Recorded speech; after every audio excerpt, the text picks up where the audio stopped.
అరుణశ్రీ వచ్చింది. ప్రభునందు ప్రియమైన మీ అందరికీ నా హృదయపూర్వక వందనాలు. మనందరం ప్రతి సంవత్సరం క్రిస్మస్ జరుపుకుంటాం, కానీ క్రిస్మస్ యొక్క ప్రాముఖ్యతను మనం తెలుసుకోలేకపోతున్నాం. క్రిస్మస్ అనగా క్రీస్తును ఆరాధించటం అని అర్థం.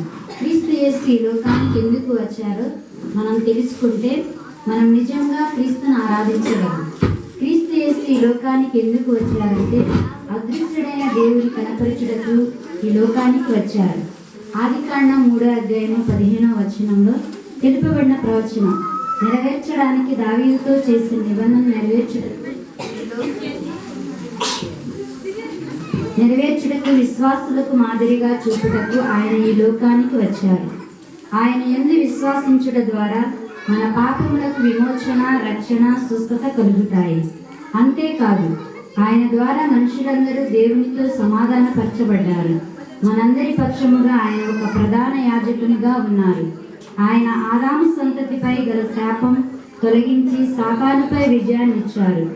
యేసుక్రీస్తు ఈ భూమి మీద ఉన్నప్పుడు బీదలకు సువార్త ప్రకటించారు, రోగులను స్వస్థపరిచారు, నలిగిన వారిని విడిపించారు, హితవాచ్యం ప్రకటించారు.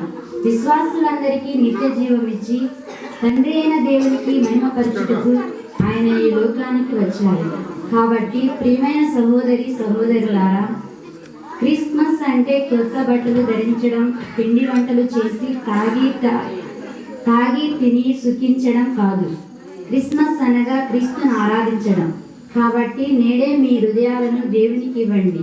ఇదే రక్షణ దినం, మిక్కిలి అనుకూల సమయం. కాబట్టి మన పాతరోత జీవితాన్ని విడిచిపెట్టి క్రీస్తును మన హృదయంలో చేర్చుకొని నిజమైన క్రిస్మస్ జరుపుకుందాం.